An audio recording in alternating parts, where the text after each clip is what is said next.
Cher auditeur, bonjour, tu te trouves au Culte Espoir.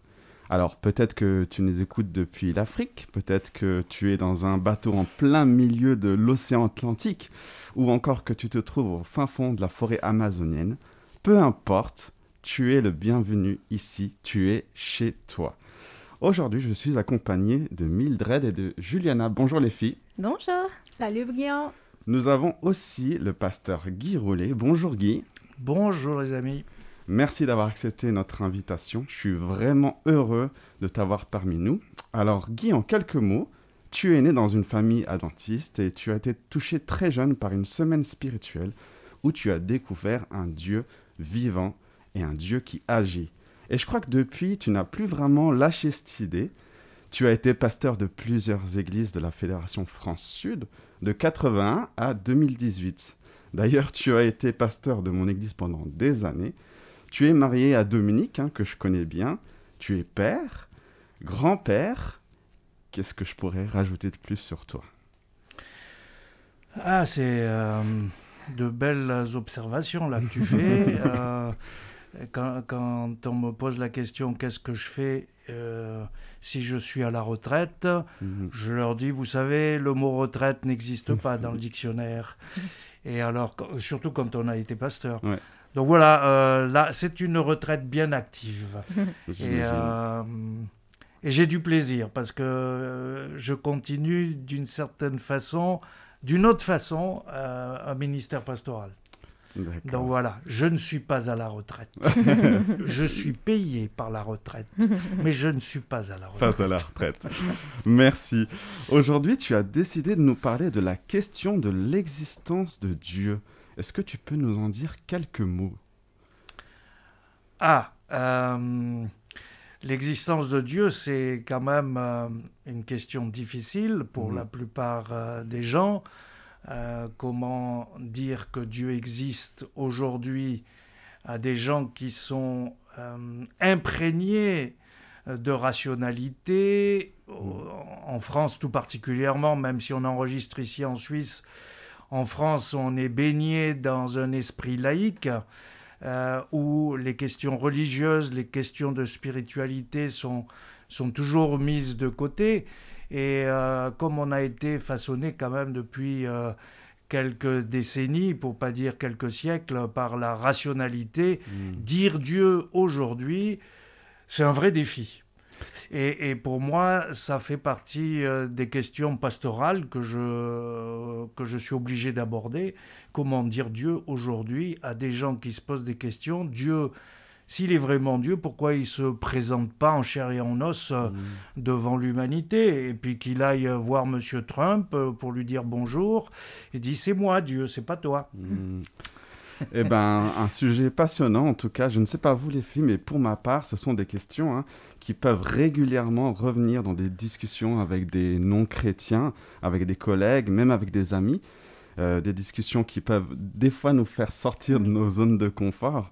On est parfois désarçonnés. En tout cas, j'ai vraiment hâte de t'entendre, Guy. Alors, pendant cette semaine, en arpentant les vallées de ma région en vélo, je regardais ces arbres qui sillonnaient les bordures des forêts.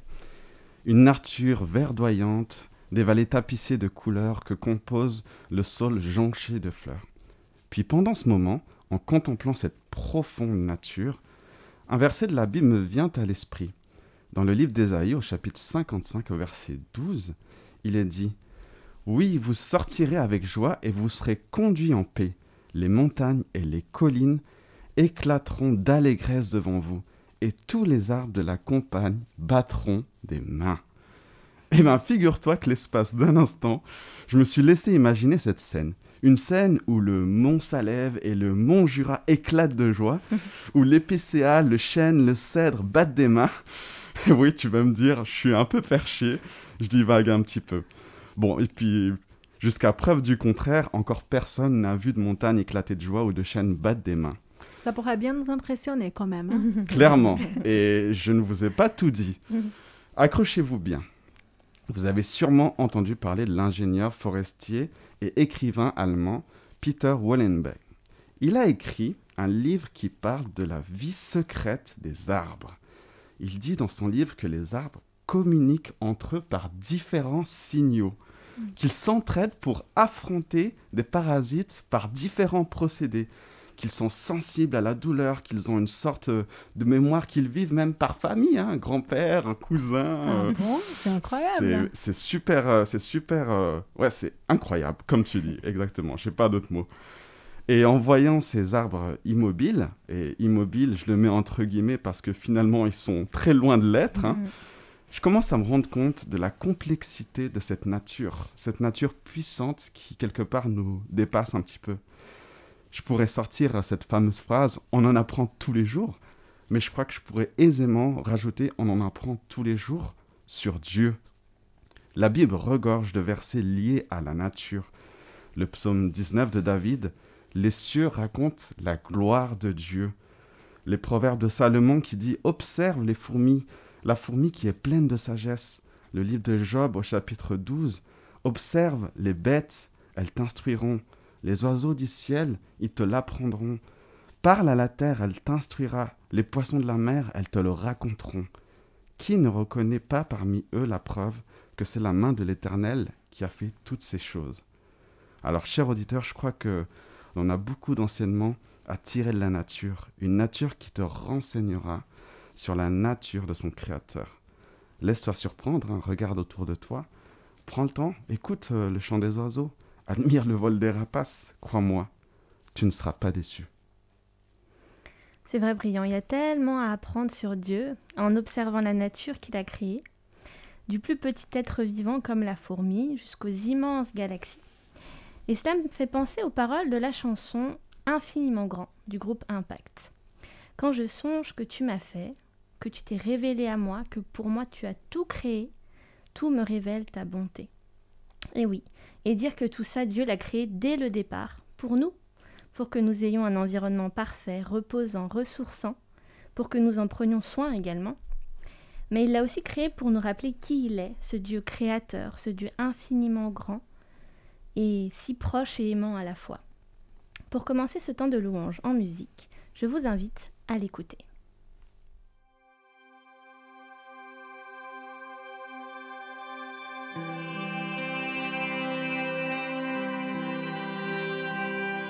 Quand je sonde l'univers, les astres que tu as créés,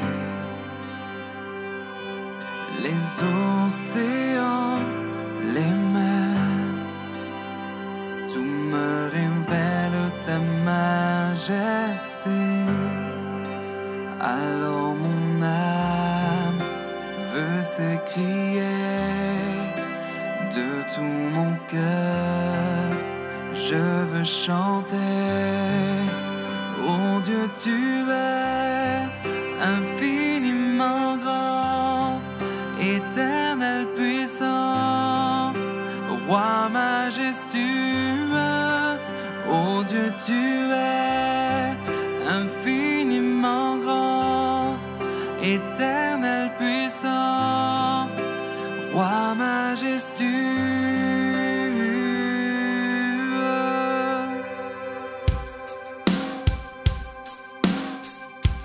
Quand je songe que tu m'as fait, que tu t'es révélé à moi,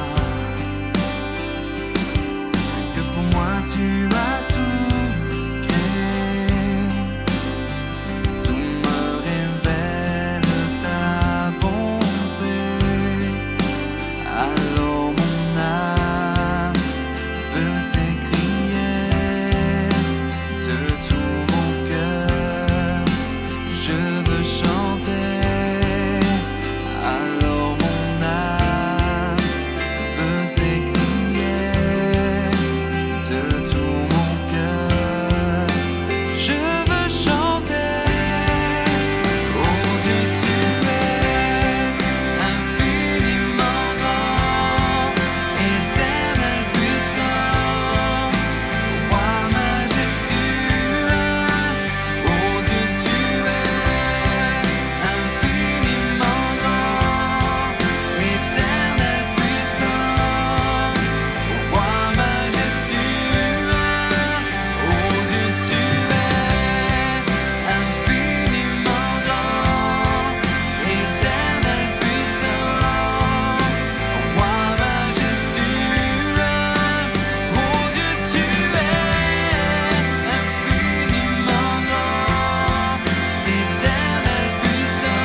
Dieu est infiniment grand.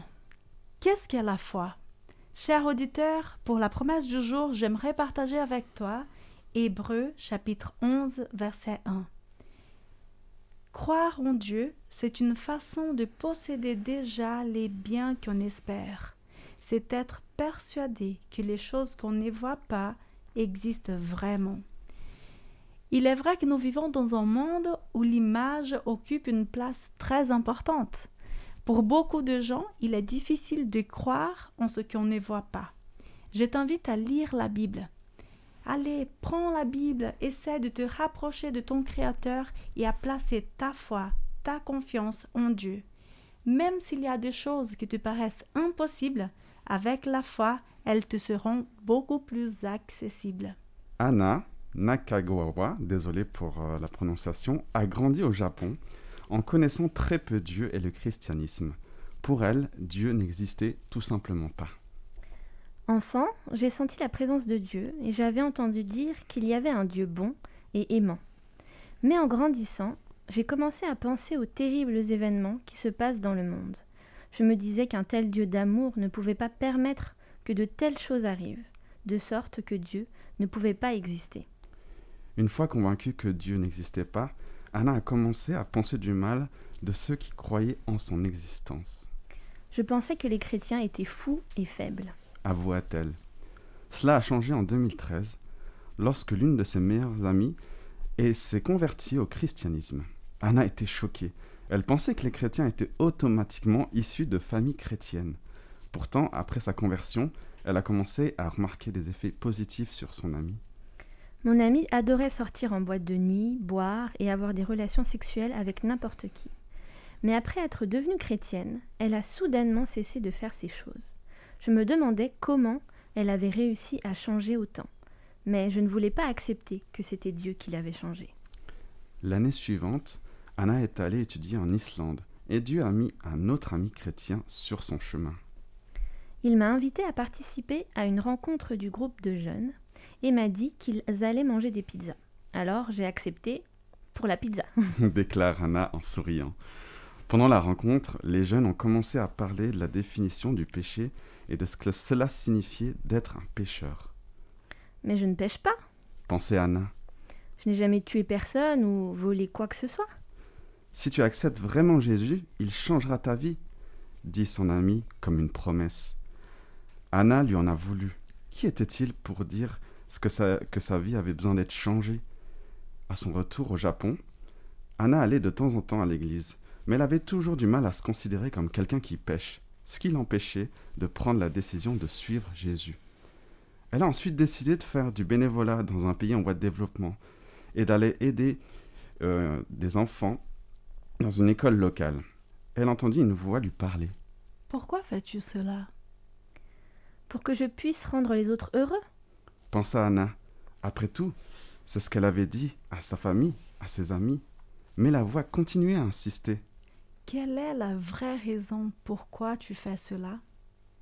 Après avoir entendu cette voix, j'ai réalisé que je faisais tout cela pour moi-même. Je voulais être un leader, que les autres m'admirent et qu'on me dise que je suis une bonne personne. J'étais gênée de voir à quel point j'étais égoïste et orgueilleuse.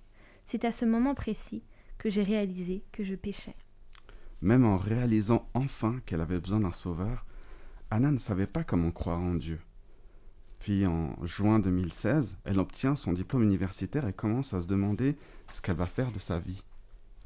Chaque fois que je rentrais chez moi, ma mère me demandait ce que j'avais l'intention de faire. Mais je n'avais jamais de réponse, ce qui me rendait très triste. Je ne savais pas quel était le but de ma vie ou le sens de mon existence.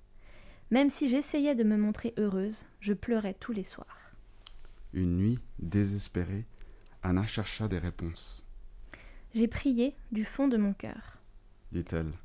J'ai demandé à Dieu s'il existait vraiment de m'aider. Le lendemain matin, elle ressentit un fort désir d'aller à l'église. C'était un mercredi, et par chance, l'église proposait une réunion de prière ce matin-là.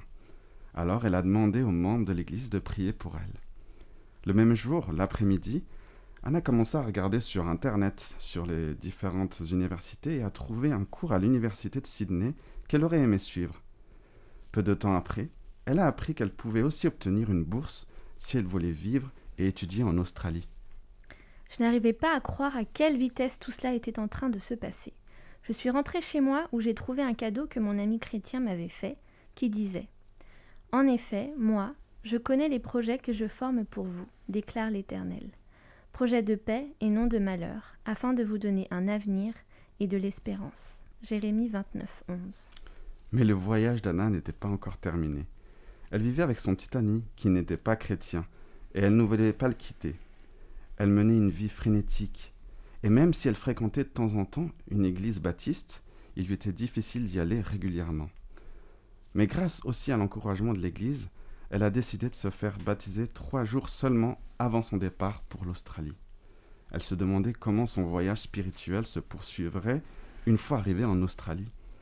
Sa famille d'accueil en Australie s'est avérée être adventiste du 7e jour.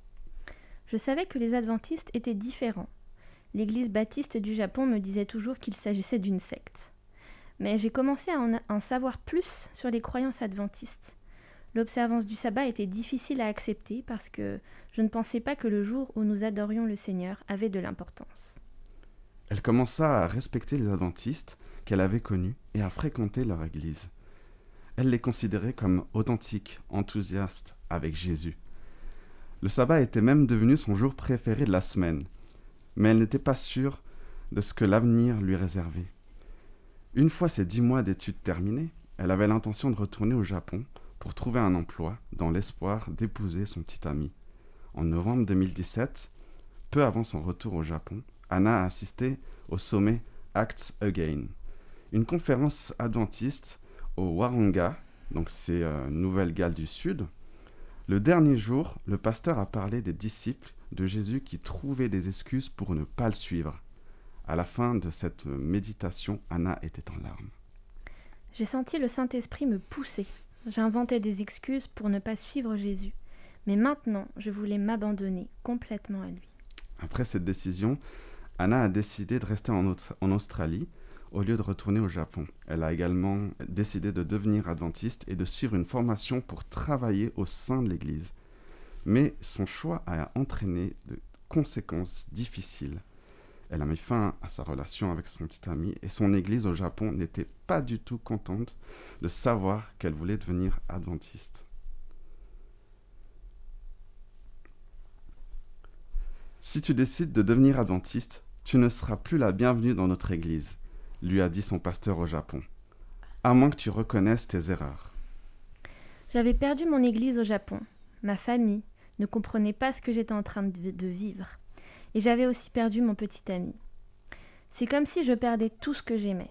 Mais j'étais encore heureuse. J'avais enfin confié mon cœur à Jésus.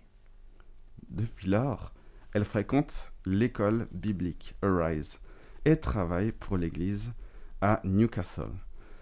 Anna étudie la Bible avec des étudiants universitaires, dirige de groupes de maison le vendredi et donne des cours de japonais, ce qui est un moyen d'évangélisation pour elle.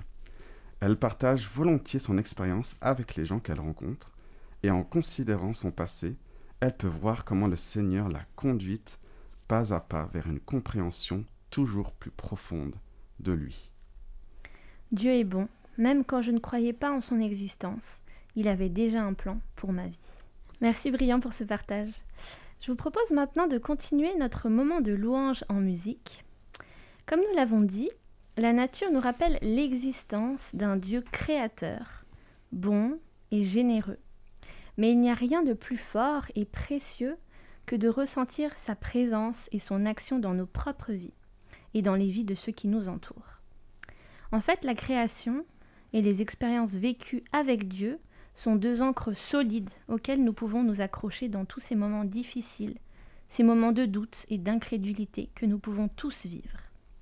Je vous invite à écouter ce chant de MLK Music, « Tu frayes un chemin », qui nous rappelle que Dieu est là, présent parmi nous, même quand nous ne le voyons pas ou ne le ressentons pas.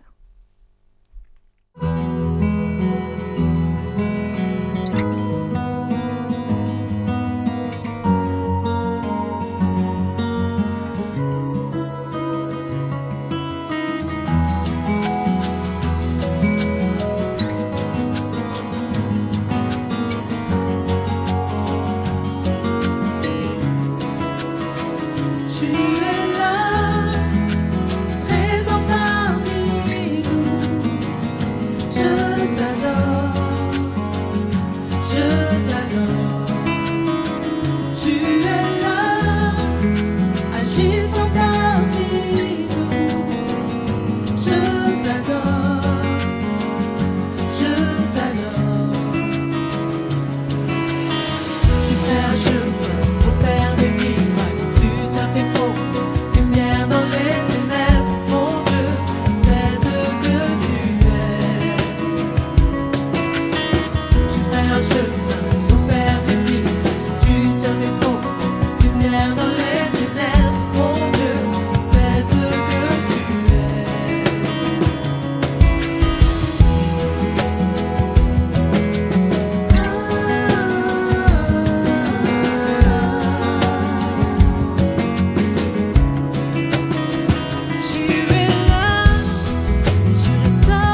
cher auditeur, si tu viens de nous rejoindre, tu te trouves au culte Espoir et nous avons avec nous le pasteur Guy Roulet qui va nous parler de la question de l'existence de Dieu.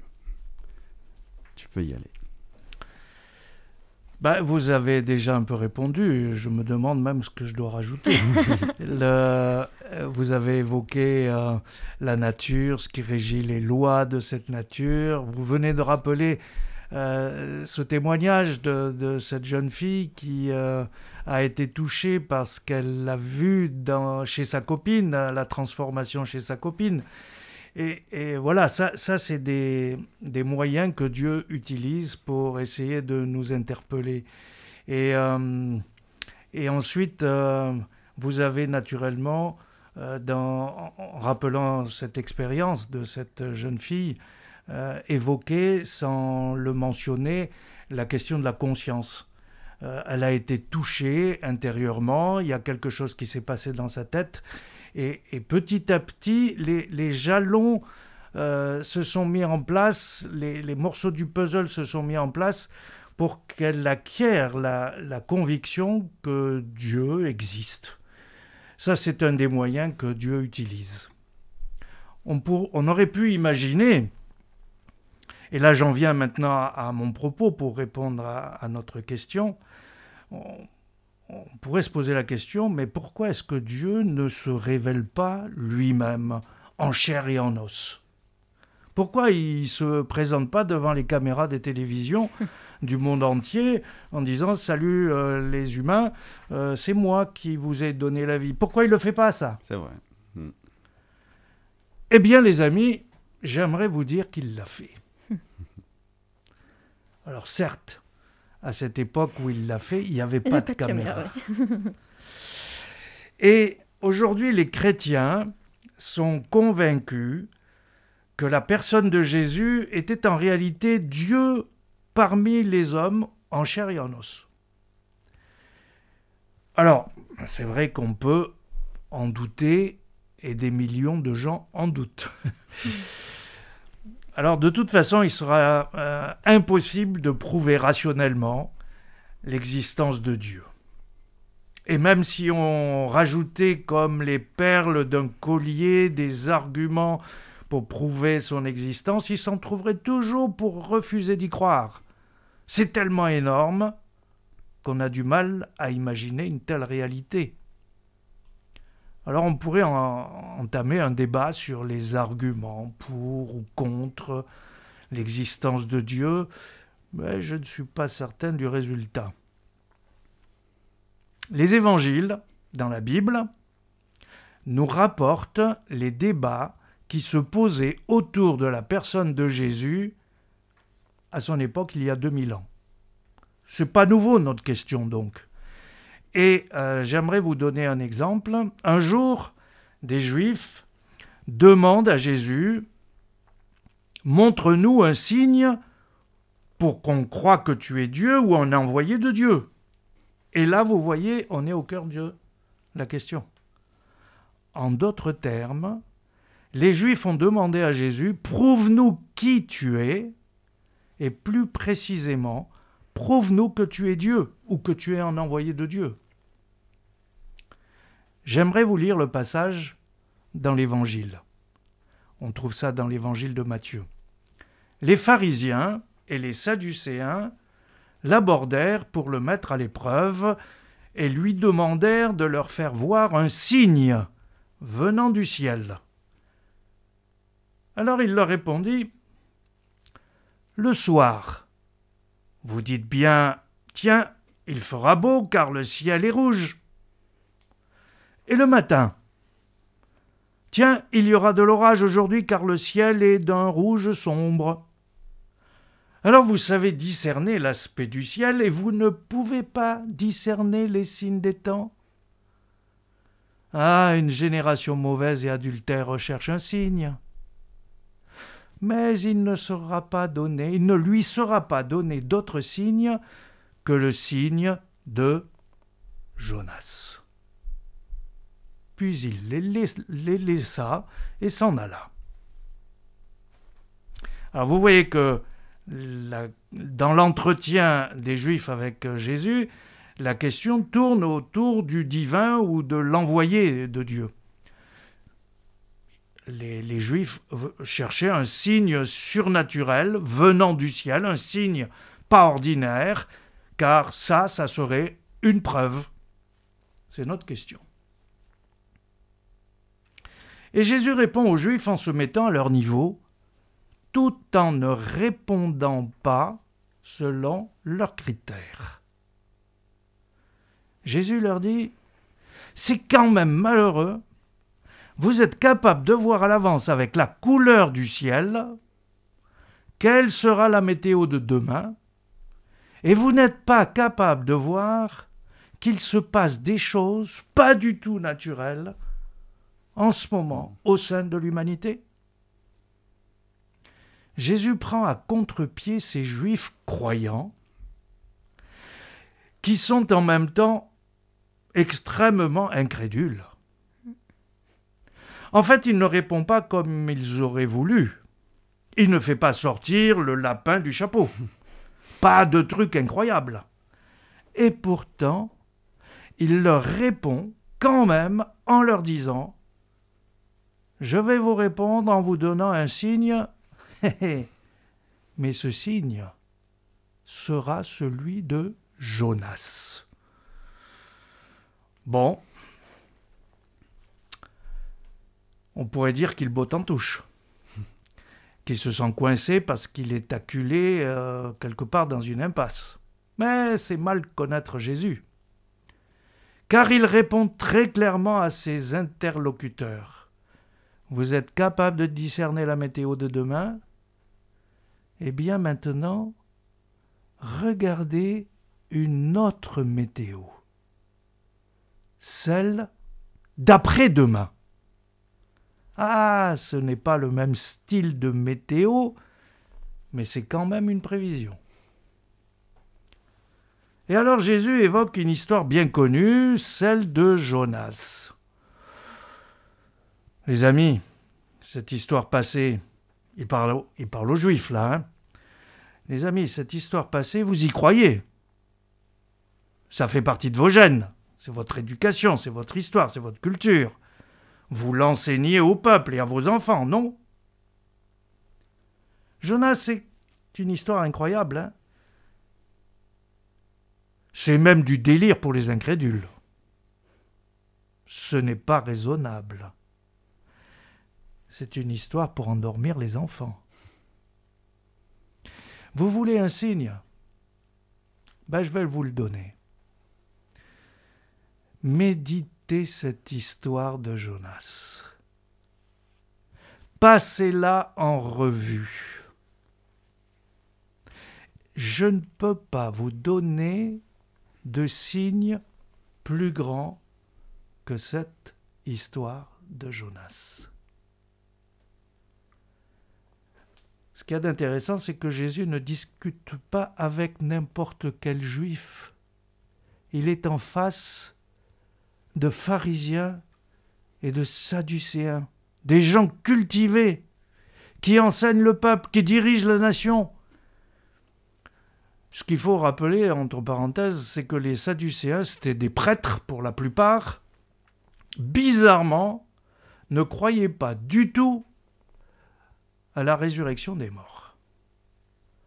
Or, justement, le seul signe auquel Jésus fait mention, c'est celui de Jonas.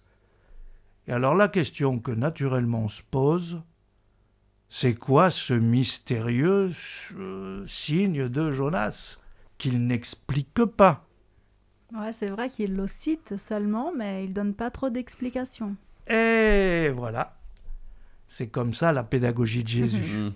Faire réfléchir, faire méditer, c'est là la référence à la conscience dont je parlais tout à l'heure.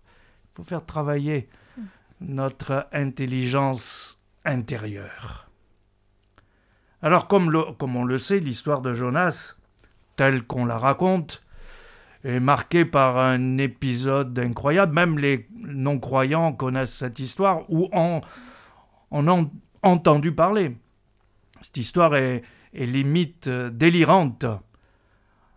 Et là, peut-être maintenant qu'il faut quand même mettre le doigt sur les choses. Jonas, on nous raconte dans cette histoire, a été avalé par un gros cétacé au milieu de la Méditerranée. Bon. Là aussi, il faut y croire. Alors, ce qui naturellement évoque, sans le préciser, la mort de Jonas, c'est qu'il va passer 3 jours dans le ventre de ce cétacé. Or, au bout de 3 jours, l'animal a une indigestion. On ne peut pas digérer Jonas. Et donc, du coup, l'animal va vomir Jonas sur une plage. Et chose incroyable, c'est que Jonas se relève bien vivant pour finalement accomplir une mission que Dieu lui avait confiée, mais que lui ne voulait pas accomplir. Je ne rentre pas dans les détails. Dans la culture juive de l'époque, le signe de Jonas est tout simplement compris comme une vraie résurrection après 3 jours de mort passée dans le ventre du cétacé. Alors vous imaginez pourquoi Jésus a raconté cette histoire, a évoqué cette histoire. Il était en face de Sadducéens qui ne croyaient pas à la résurrection. Et naturellement, ils vont se sentir directement visés par le rappel de cette histoire incroyable. Et plus tard, les amis, ça c'est important, plus tard, ils seront obligés de faire le lien entre ce Jonas noyé dans un ventre pendant 3 jours et la mort de Jésus crucifié et enterré pendant 3 jours dans une tombe.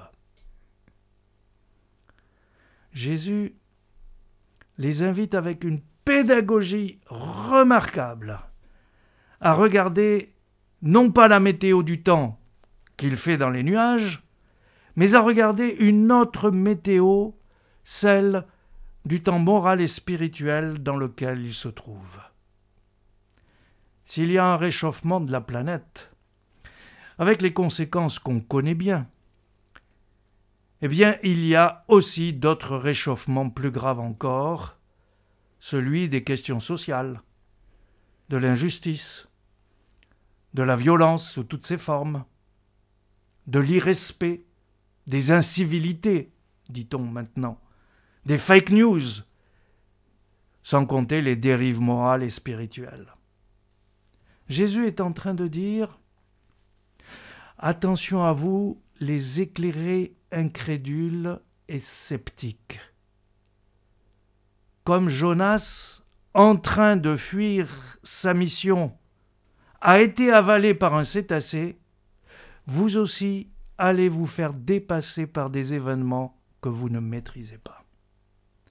Mais derrière ces événements, il y a quelque chose d'extraordinaire, une surprise, une énorme surprise, plus grande encore que le lapin qui sort du chapeau. Il y a une résurrection. Quand Jésus est ressuscité au bout de 3 jours, et ça c'est intéressant quand on lit la Bible, de nombreux Juifs ont été témoins de cette résurrection. Et parmi les prêtres, les Sadducéens là dont on parlait, parmi ces prêtres incrédules au départ, la Bible nous dit qu'ils ont été touchés par cette réalité et ont cru que Jésus était vraiment l'incarnation de Dieu sur terre. Alors on va dire aujourd'hui que ça c'est du délire de croire en une telle histoire. Ok. Plaçons-nous sur le terrain des sceptiques, admettons-le. Mais comme Jésus l'a fait avec les incrédules de son époque, nous sommes invités à regarder la météo des signes actuels, ce qui se passe sur notre petite planète. Tout ce qui se passe actuellement a été annoncé à l'avance, comme la résurrection de Jésus l'a été à travers le signe de Jonas. Alors ne soyons pas fermés à ces signes, à cette météo spirituelle. Ne passons pas à côté de quelque chose d'important qui nous concerne tous. Et là, une excellente chose à faire, c'est comme tu l'as dit, c'est d'oser lire les Écritures, la Bible, de lire les Évangiles tout particulièrement, et j'insiste sur les Évangiles, et naturellement le reste de la Bible, le Nouveau Testament. Voilà, j'invite ceux qui nous écoutent à cette lecture toute simple. Laissons les messages toucher notre intelligence, notre conscience, peut-être hermétique aujourd'hui. Une expérience d'incrédule à vivre que je recommande, c'est de faire mentalement cette demande en disant intérieurement « Dieu, je ne crois pas en toi. Mais si tu existes réellement, fais-moi comprendre que tu es vraiment venu sur la terre, en la personne de Jésus, pour rencontrer les humains sur leur terrain. En d'autres termes, ouvre-moi au signe de ta météo et envoie-moi un autre signe de Jonas. »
Cher auditeur, tu es au culte espoir. Aujourd'hui, notre invité spécial, Guy Roulet, a abordé le thème « Dieu existe-t-il?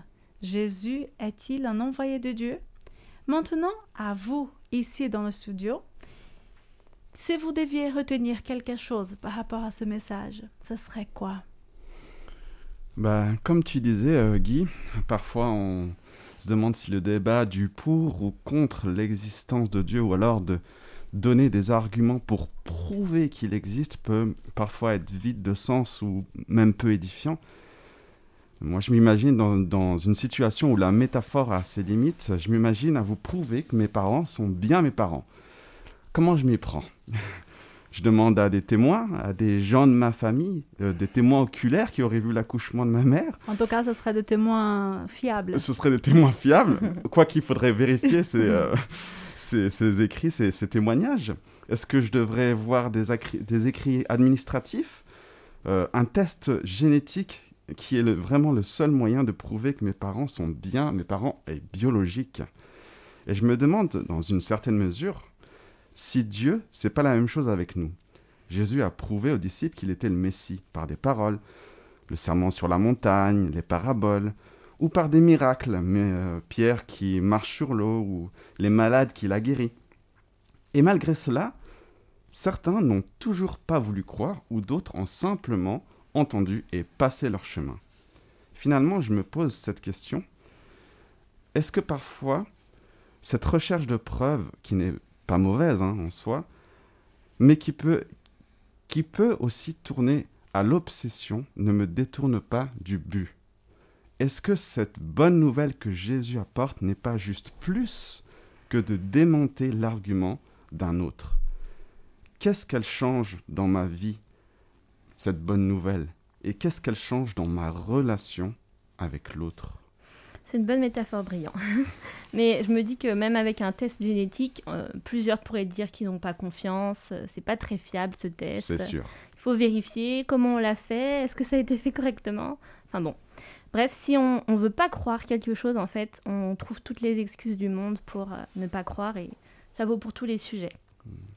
Donc de mon côté, pour ce qui est de l'existence de Dieu, plus les années passent et plus les échanges à ce sujet deviennent beaucoup moins une histoire de prouver qu'il existe, mais surtout de témoigner de ce que ça change de l'avoir dans ma vie. Des valeurs, des comportements, des choix différents, en fait, de la plupart des gens ou de la société, que ça m'amène à faire. Et je pense que ça, c'est la meilleure preuve, en fait. Une preuve bel et bien réelle et irréfutable, pour le coup, parce que quand quelqu'un change en bien, ça se voit, et ça donne envie de comprendre pourquoi, comment, et de faire la même chose finalement. Donc je suis d'accord avec toi sur le fait aussi que ce genre de débat devient vite stérile, parce que quand on cherche des arguments pour ou contre, eh ben on cherche souvent à satisfaire son ego, à prouver qu'on a raison, que l'autre a tort, et là on perd vraiment de vue le but, quoi. Parce que le but de cette bonne nouvelle, finalement, c'est juste de la partager, et que les personnes veuillent tout simplement connaître Dieu personnellement. Mais c'est vrai que l'expérience personnelle, c'est ce qu'il y a de plus fort. Et aujourd'hui, nous, on ne peut pas aller dans un laboratoire pour prouver l'existence de Dieu. Mais d'autre côté, on ne peut pas non plus, il n'est pas possible non plus de prouver qu'il n'existe pas dans un laboratoire. Alors, croire en Dieu donne du sens à la vie. Et souvent, les personnes ressentent un certain vide chez elles. On essaye de combler ces vides de plusieurs manières différentes, par les biens matériels, par les loisirs, le sexe, par la réussite professionnelle et tant d'autres moyens. Mais souvent, les personnes se rendent compte que seul Dieu peut combler le vide qu'il y a dans leur cœur. Nous savons par exemple que l'anxiété et le stress ne sont pas positifs pour la santé. Et malheureusement, ce genre de problèmes et plein d'autres sont bien présents dans notre société. Le fait de croire en Dieu n'enlève pas non plus tous les problèmes qui existent dans notre vie. Ce n'est pas du genre, je suis chrétien, je suis croyant, donc tout va bien, ça roule, il n'y a plus de problèmes, il n'y a plus de soucis, plus de stress. Non, ce n'est pas ça non plus. Mais dès le moment où nous faisons confiance à Dieu et que nous le laissons vraiment diriger notre vie, on trouve une certaine paix intérieure, une paix profonde qui dépasse toutes les turbulences, tous les problèmes et les choses vont un peu mieux. Dieu souhaite qu'on lui donne tous nos soucis et qu'on dépose à ses pieds nos fardeaux. Et en retour, qu'est-ce qu'il nous donne? Il nous donne la paix d'esprit et une vie pleine de sens. Ce qui m'impressionne le plus, c'est que Dieu nous accepte même quand nous venons à lui un petit peu sceptiques, quand on n'est pas complètement convaincu, comme tu as dit, Guy. Il nous laisse du temps pour le connaître, il nous laisse du temps pour le choisir. Alors, après, c'est à nous de nous dire quel choix je vais faire. Et toi, cher auditeur, qu'est-ce que tu vas faire? Est-ce que tu vas choisir Dieu? Guy, qu'est-ce que tu pourrais... Alors, merci pour vos réactions, vos remarques.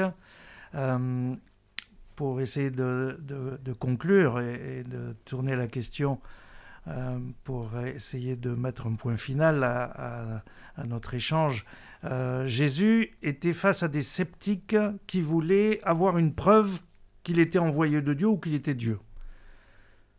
Alors il leur a dit, sans utiliser le terme, « Vous verrez, vous allez me mettre à mort et je ressusciterai ». Donc il a évoqué la résurrection. Ça, c'était le signe. Du coup, la question, et là je vous rejoins, qu'est-ce que ça veut dire résurrection aujourd'hui? Jésus vivant aujourd'hui. Est-il vivant aujourd'hui? C'est ça. Est-il vivant aujourd'hui? Et vous avez tous, d'une façon ou d'une autre, rejoint cette question.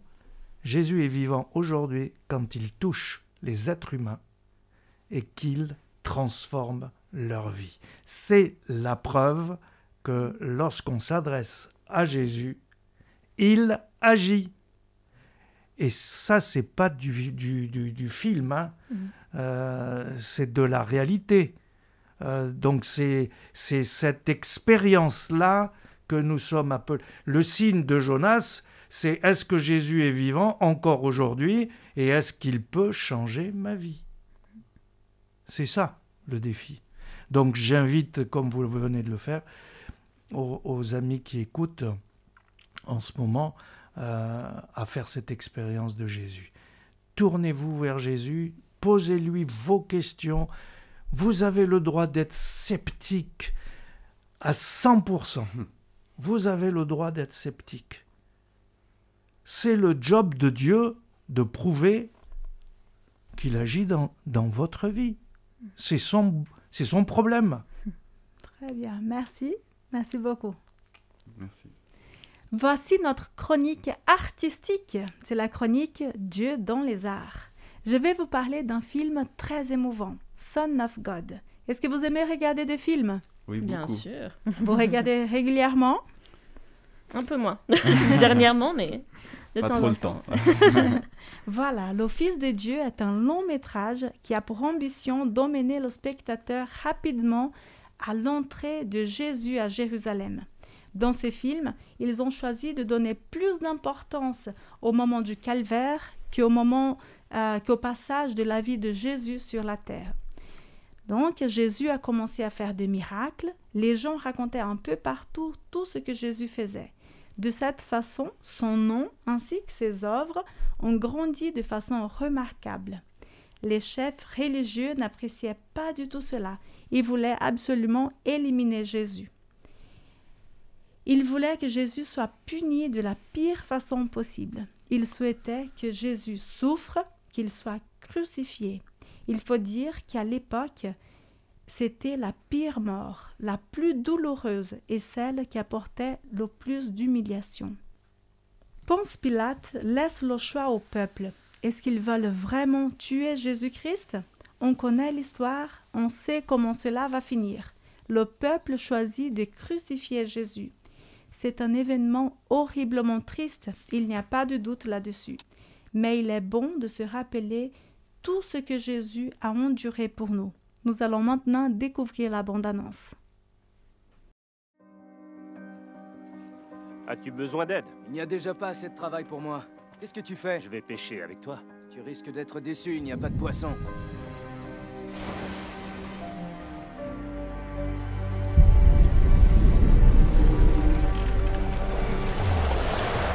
Comment est-ce possible? Accompagne-moi. Qu'est-ce que nous allons faire? Changer le monde. Tes péchés sont pardonnés, mon fils. Je croyais que seul Dieu pouvait faire ça. Qu'est-ce qui est le plus facile? De dire au paralysé tes péchés sont pardonnés ou de lui dire lève-toi et marche? J'ai entendu parler d'un jeune prophète de Nazareth. On raconte qu'il fait des miracles. Ils en font toujours. Heureux les cœurs purs, car ils verront Dieu. Tournez-vous vers lui et il exaucera vos prières. Ils étaient 5000 à venir le voir. 5000. Heureux ceux qui ont faim de justice, car ils seront rassasiés à travers moi. Il sait ce que Ponce Pilate fera si les émeutes dégénèrent. Cet homme, Judas, il veut nous aider. Je ferai mater toute forme de rébellion. Libère-nous des Romains, Seigneur. Cet homme a quelque chose de remarquable. Nous devons emprisonner ce faux prophète. Mais supposons qu'il soit vraiment celui qu'on dit qu'il est. Pierre, viens. En vérité, je vous le dis, l'un de vous me vendra à mes ennemis.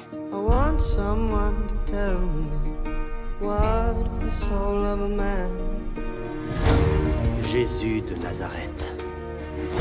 Tu es les accusés de blasphème. Il a fait appel aux démons pour accomplir des guérisons. Il a menacé de détruire le temple. Dis-nous, es-tu le Fils de Dieu? Oui, en effet. Blasphémateur!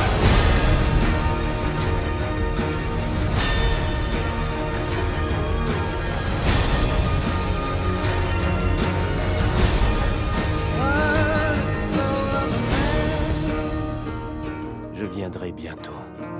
Merci Mildred pour ce partage, ça donne envie. Alors maintenant, je vous invite à prier avec moi. Donc, ce sera une prière inspirée de celle du docteur Bernard Greff, qui est médecin et missionnaire au Népal. Seigneur, tu daignes me supporter, moi qui suis souvent incrédule. Tu demandes que je me rende humble et que je retrouve la foi des petits-enfants. Je ne veux pas regarder à moi-même, car ma foi n'atteint même pas la taille d'un grain de sénévé. Je ne veux regarder qu'à toi, à ta grâce, cette divine combinaison d'amour et de puissance, et à tes grandes et précieuses promesses. Dans Jean 14:1, tu ordonnes « Croyez en Dieu, croyez aussi en moi ». Je crois. Viens Seigneur, au secours de ma faible foi, et accorde-moi le don de la foi. Que le royaume de Dieu et sa justice soient le but de ma vie, l'objet de mes recherches et de mes pensées. Si nous prions pour l'avancement de ton royaume en accord avec ta volonté, nous avons l'assurance d'obtenir tout ce que nous demandons.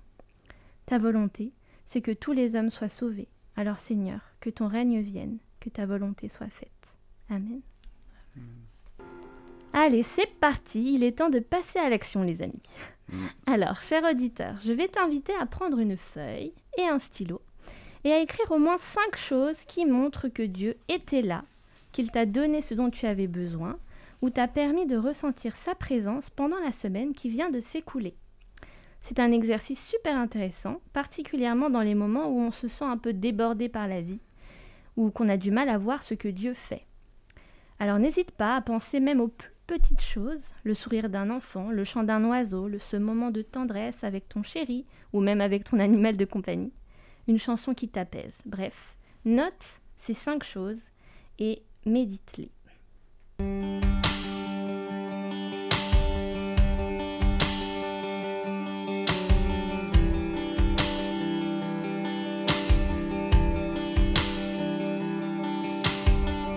Mon Dieu est fidèle, mon Dieu est grand, Sauveur éternel, Roi de tout temps. Mon Dieu est vivant, saint est son nom, il a porté ma condamnation.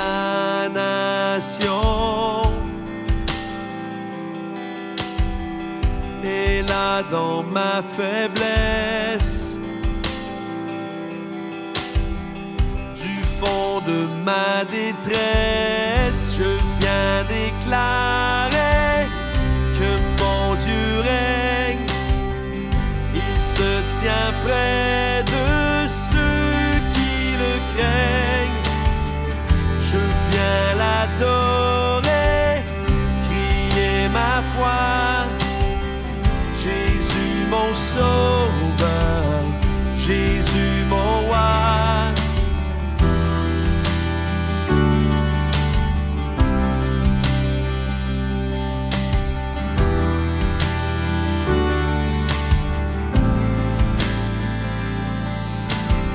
Suivant sa parole, je marcherai, cherchant son cœur et sa volonté.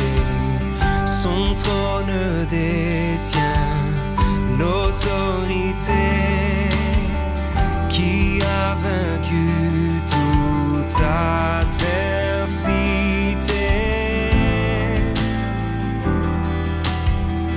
Et là dans ma faiblesse, du fond de ma détresse, je viens déclarer que mon Dieu règne.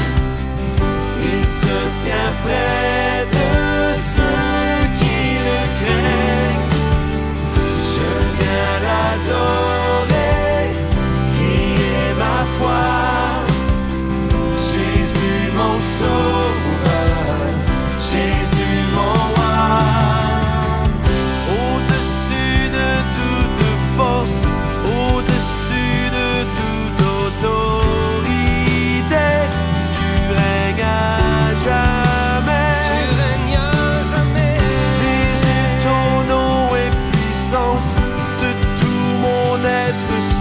élevé, sois élevé.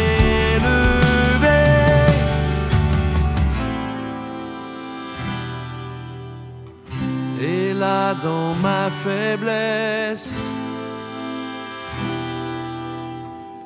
du fond de ma détresse,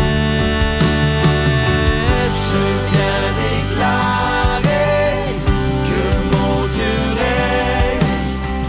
Il se tient près de ceux qui le craignent. Je viens l'adorer, crier ma foi. Jésus mon sauveur, Jésus mon roi. Je viens déclarer que mon Dieu règne. Il se tient près de ceux qui le craignent. Je viens l'adorer, crier ma foi. Jésus mon sauveur, Jésus mon roi. Jésus mon sauveur, Jésus mon roi.